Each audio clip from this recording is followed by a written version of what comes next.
Whenever I have sat with somebody who is sort of on their deathbed, when somebody is about to pass away, they're about to go into the presence of Jesus, and I've told you this before, but whenever I've sat with them, I have never, ever, ever heard anyone say, my big regrets in life are that I just didn't earn enough money. I wish I'd earned more money.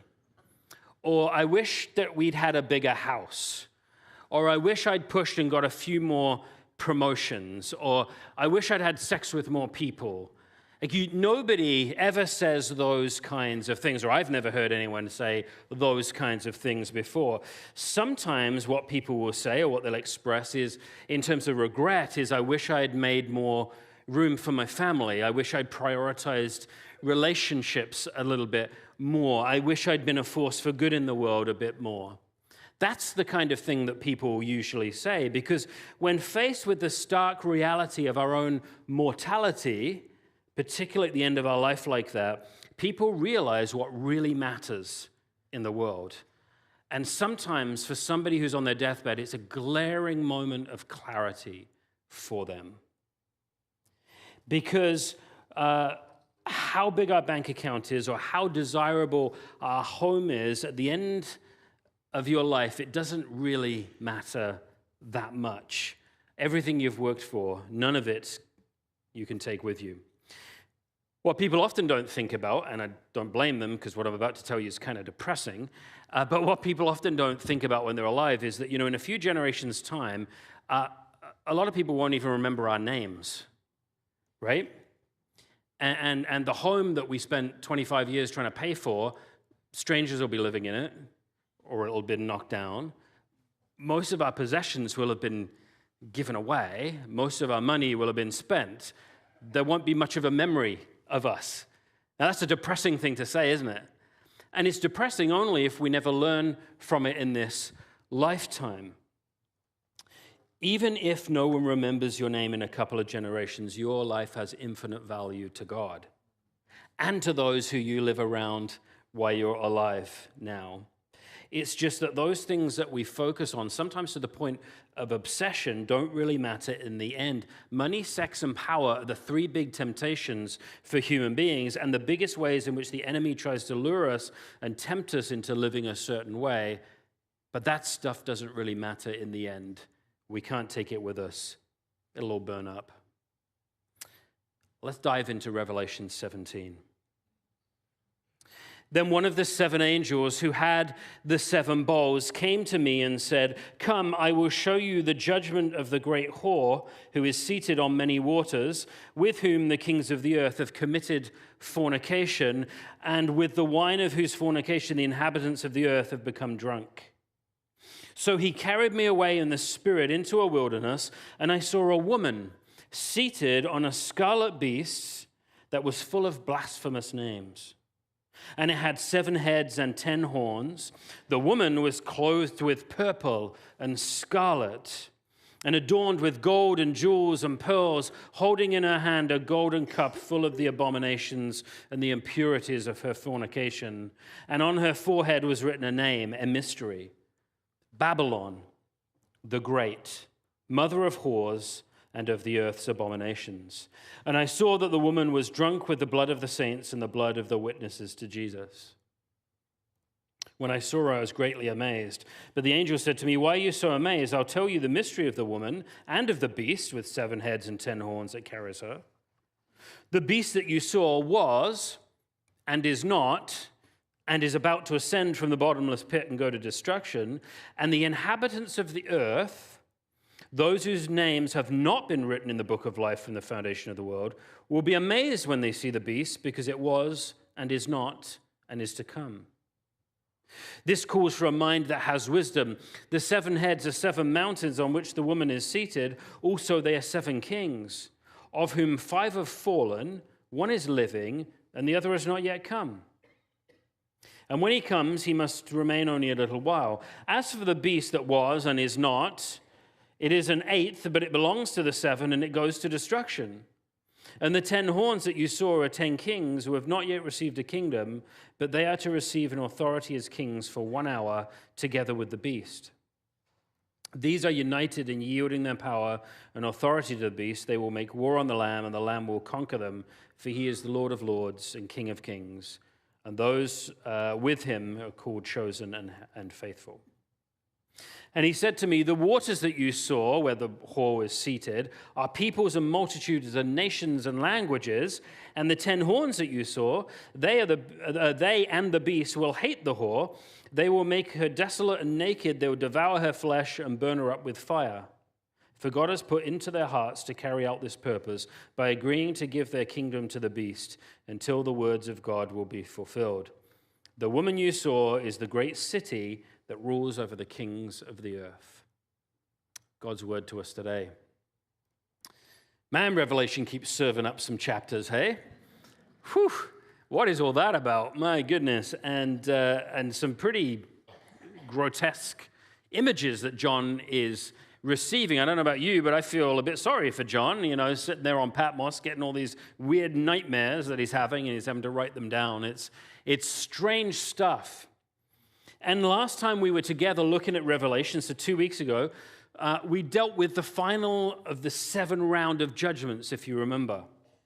So we'd already seen the 7 seals that were on the scroll in the right hand of God and how they were broken and what happened on the earth when they were broken. And then we looked at the next 7 sets, and it was trumpets that were blown by the angels. And the point was that they were sort of redemptive in the sense that they were calling people to repent. It was like a warning, much like the Egyptian plagues were. And then, and this is what we did 2 weeks ago, we looked at the 7 bowls of the wrath of God poured out on the earth. And so we spent some time talking about what does the wrath of God mean, and how do we reconcile that with the love of God? How do we hold those 2 things together about God? So we talked a bit about that.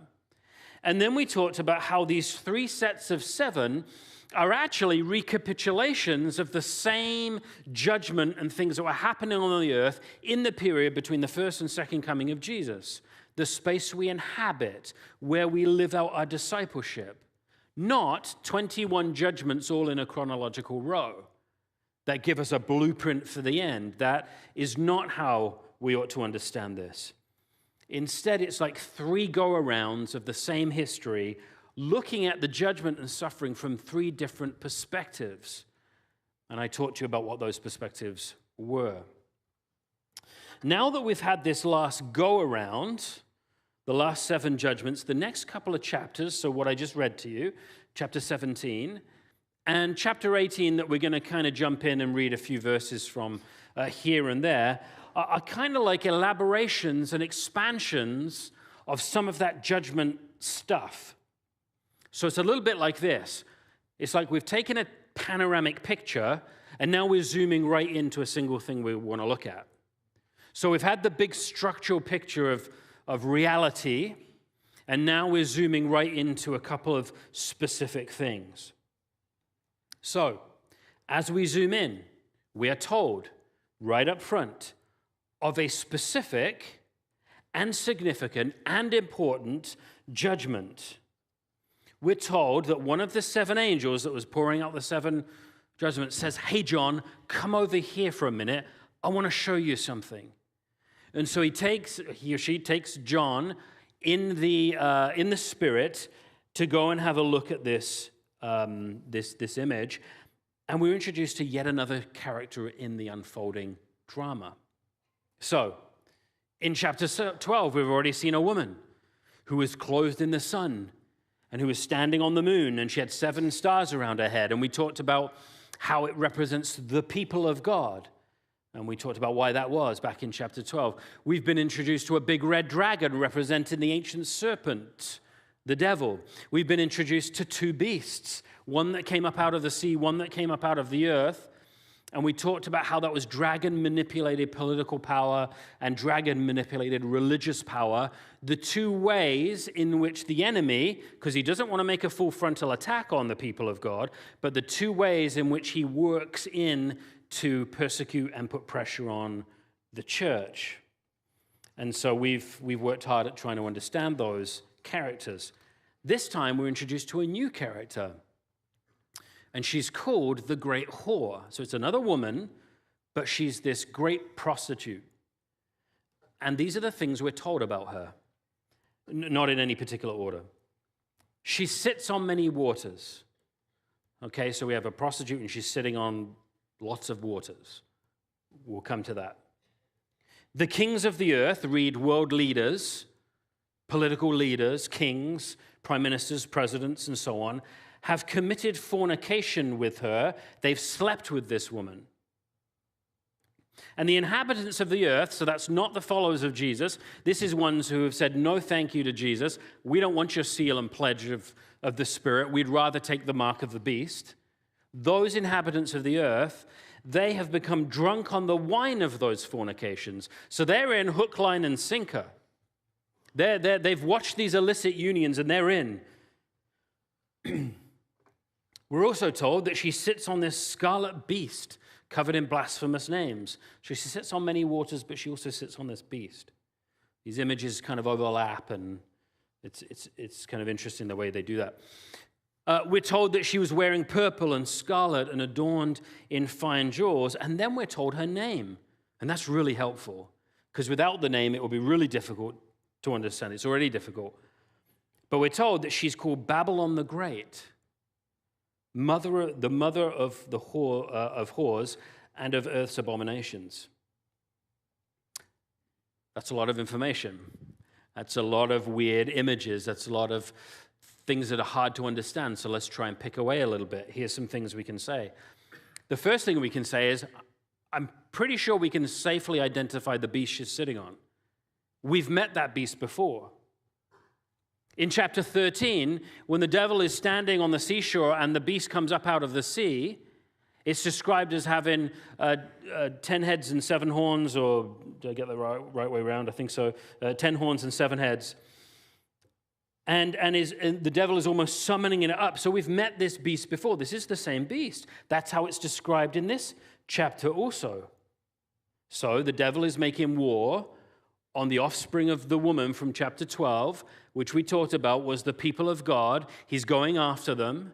He's going after the church. He's going after the followers of Jesus. But he's not doing a full frontal attack. He's working through these beasts. And the first one is dragon-manipulated political power. So the state, government, empire.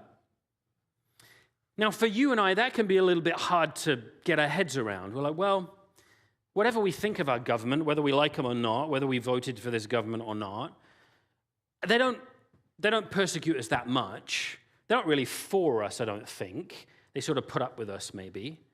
But it's not like when we do this, government agents come through those glass doors, they come and they put me in shackles and drag me off to prison, and they scatter you lot and say, don't do that again, you're not allowed to meet. I mean, the government doesn't do that.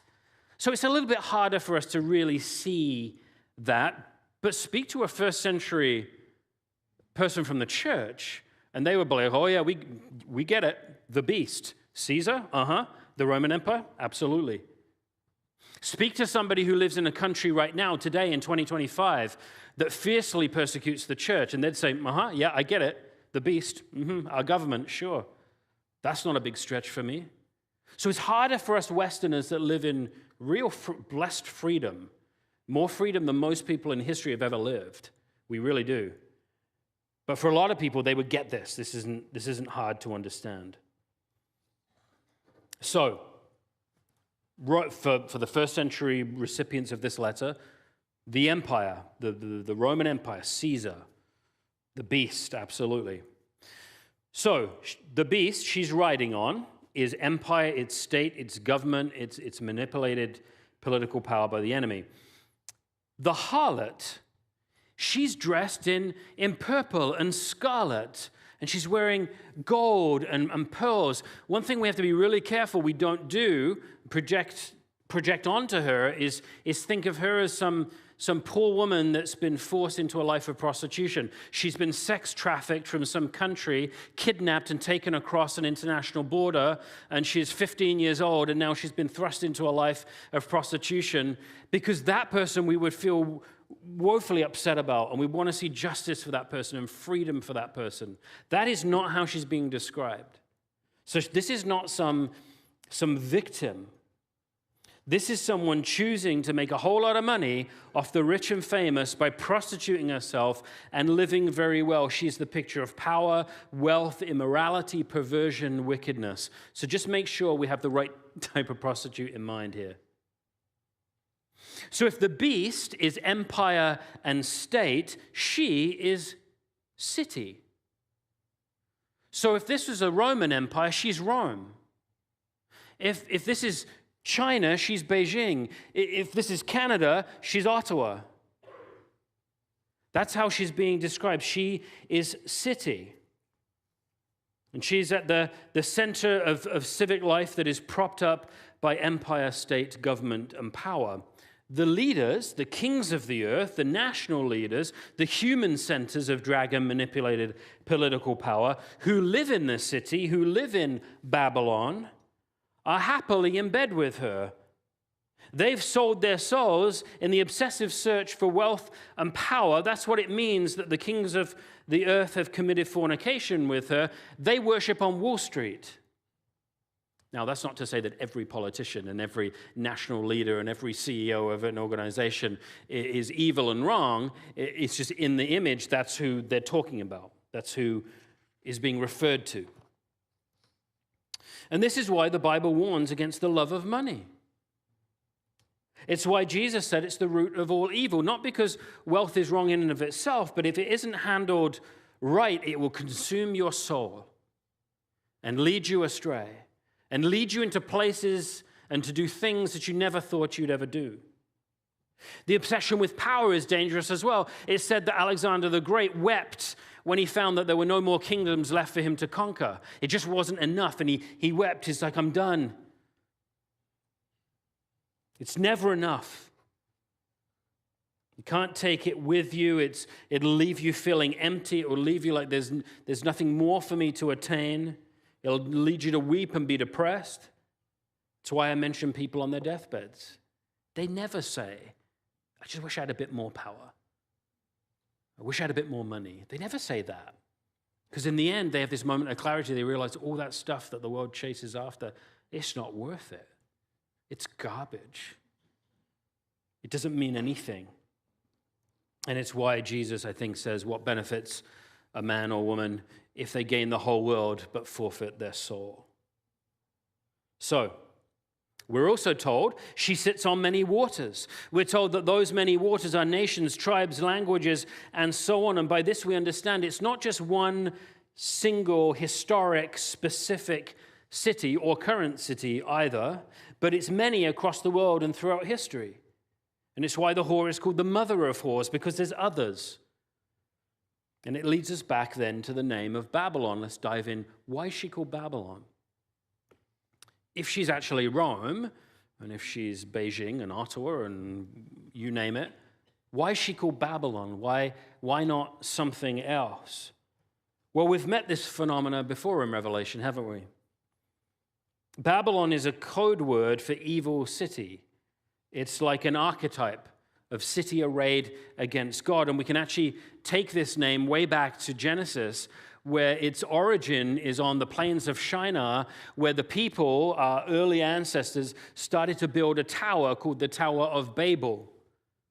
And the story of the Tower of Babel was that the people wanted to build this huge tower to make a name for themselves. They want to build it away from God, arrayed against God. It was an act of rebellion against his good rule, and it was the moment that God came down and confused the languages so they couldn't communicate and they scattered. The Babel incident is the archetype of human rebellion against God. Let's build a society apart from him. We want a city, but we don't want God in it. And so Babel or Babylon becomes code word for building the city without God in it. And Babylon later becomes this anti-God pagan empire under Nebuchadnezzar and other leaders that you would probably recognize. And other empires essentially became Babylons themselves throughout history. So, by the time John is on Patmos Island, receiving these visions, writing them down, getting ready to send them across the Aegean Sea to the churches in Asia Minor, you guessed it, the anti-God city at that point was Rome. Babylon became a code name for Rome, the latest anti-God city at the center of pagan empire. In fact, Rome is built on 7 hills, and there it mentions 7 mountains. I think it's absolutely talking about Rome. Now, the hardest part of all of this passage is trying to understand then when it flips to talk about 7 mountains, to talk about 7 kings, 5 who have fallen, 1 who's living, and 1 who is to come. And as you can imagine, there's been hundreds of different suggestions on who those kings are, whether they're historic kings, whether they're future kings. And there isn't a lot of agreement, and it remains confusing. I don't think it's worth spending a lot of time on that. I don't think we'll get very far with that.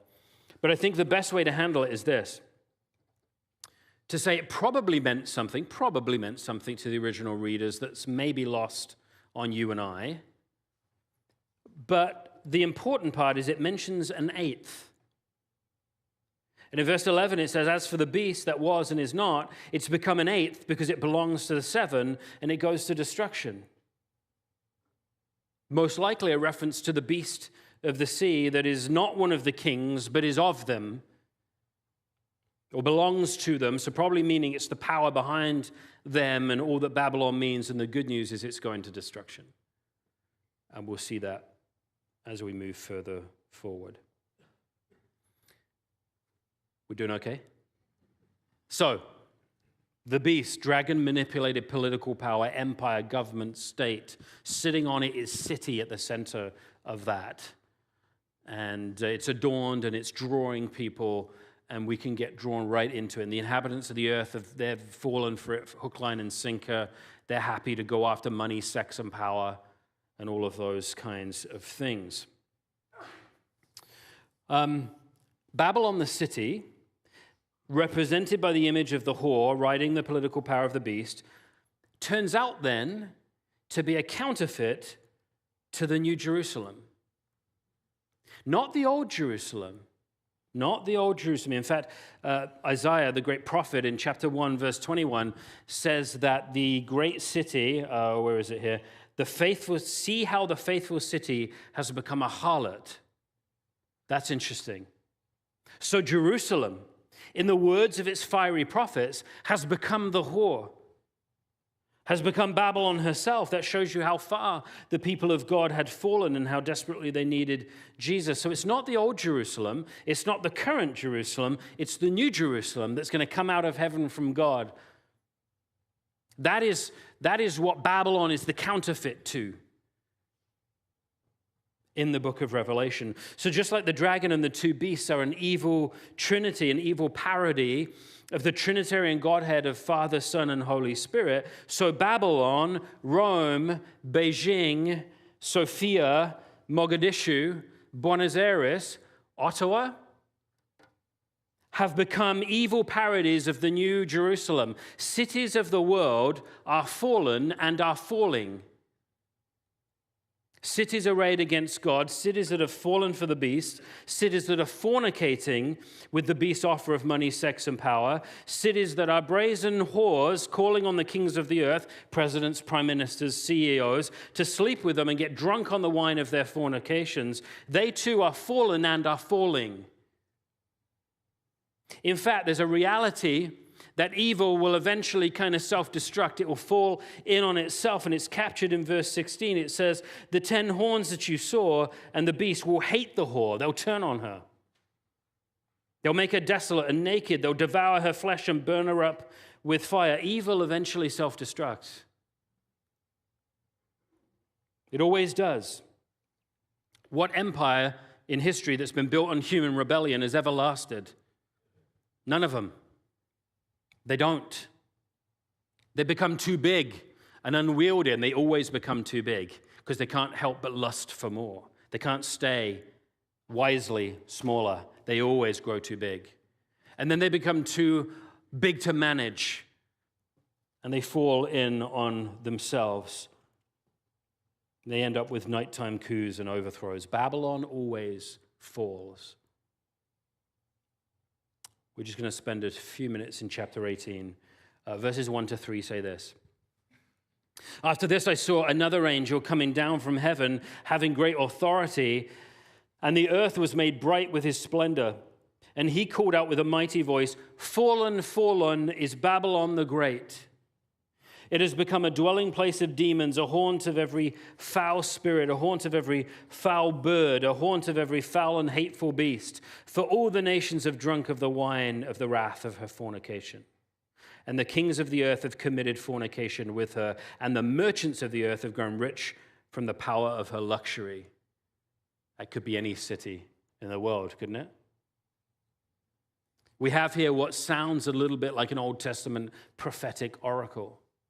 If you read the Old Testament prophets, you'll hear things like this all the time. And often it's aimed at Assyria or Tyre or Edom or some other nation that is a historic enemy of God's people. Sometimes they suddenly twist it, though, and they call it Jerusalem or Israel.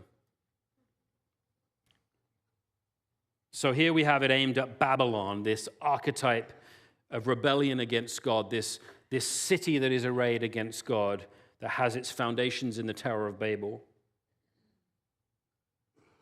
And it speaks of the coming destruction of all those cities represented by the harlot riding the beast that oppose God, have been seduced by money, sex, and power, have acted in wickedness and injustice towards their inhabitants, that are deeply embedded with toxic corruption, and that, as they've been used by the dragon, have been used to persecute and oppose the church. Babylon has fallen. Babylon is always falling because it must make way for the New Jerusalem. We'll read a few more verses, I think, 21 to 24 here, Brad. Then a mighty angel took up a stone like a great millstone and threw it into the sea, saying, "With such violence Babylon the Great will be thrown down and will be found no more. And the sound of harpists and minstrels and flautists and trumpeters will be heard in you no more. And an artisan of any trade will be found in you no more. And the sound of the millstone will be heard in you no more. And the light of a lamp will shine in you no more. The voice of the bridegroom and the bride will be heard in you no more. For your merchants were the magnates of the earth, and all nations were deceived by your sorcery. And in you was found the blood of the prophets and of saints, and of all who have been slaughtered on the earth." Babylon is fallen. Babylon is always falling. It must make way for the New Jerusalem. So what we have as we move towards the end of the chapters in the book of Revelation is we see that the city, Babylon, that has always been from those early days up to whenever the end is, the city's going to fall. The city will be overthrown. And then in some other chapters, we're going to see not only is the city overthrown, but actually the two beasts are going to be overthrown. And not only are the two beasts going to be overthrown, but the dragon's going to be overthrown. And then all we're left for is the descent of the New Jerusalem. I can't wait to get there. But we've got a few more chapters to go before we get there.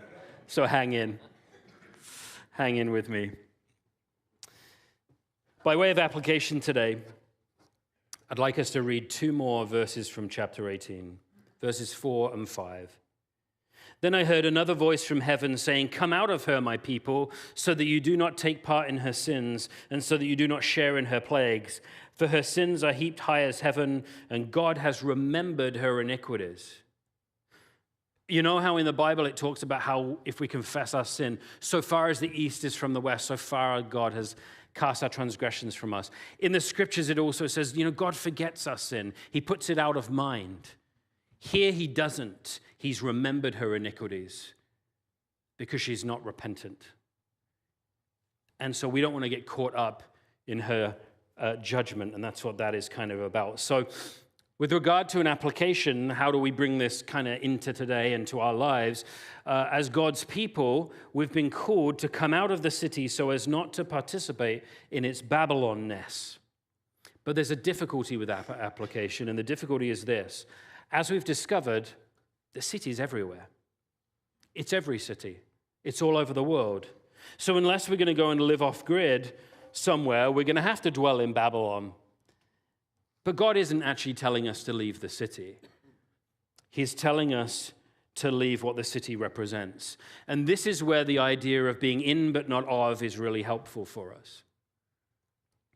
You see, we can be in Babylon, but the idea of being distinct from her values, to live a countercultural lifestyle, to be radically other than the world, that's our calling.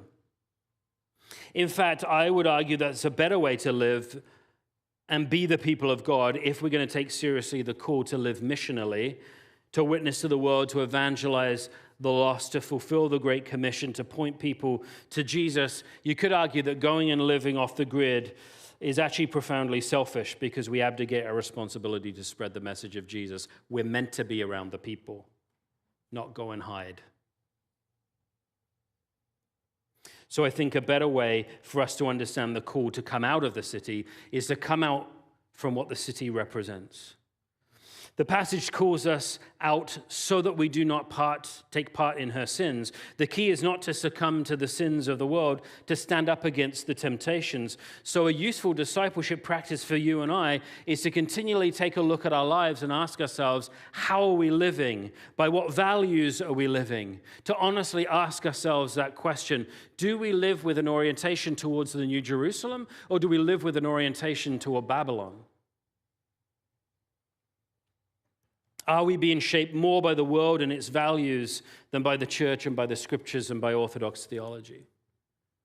There are lots of Christians and churches and even entire denominations that are shifting their beliefs away from traditional theology and the historic doctrines of the church and a robust biblical worldview, and are turning actually towards what the culture around them is saying. And that's a very, very dangerous path to take. To be shaped in your beliefs by what culture says, the culture that's falling and is always falling, rather than orient ourselves towards the New Jerusalem. We have to be careful we're not oriented towards Babylon. So let me encourage you, as we close here, to ask yourself as you live in Babylon, how are you doing? If your orientation is off kilter, then my encouragement is for you to hear this word of the Lord, to come out of Babylon and to repent and to get straightened up. And if that's you, I invite you to turn, because if you stay in that posture for too long, the wicked values of the world become embedded and it's harder to break free. You don't want to be fooled by the whore, which in turn is being fooled by the dragon. Come out so that you do not take part in her sins. This is a call to live radically different than the values of the world around us. Amen.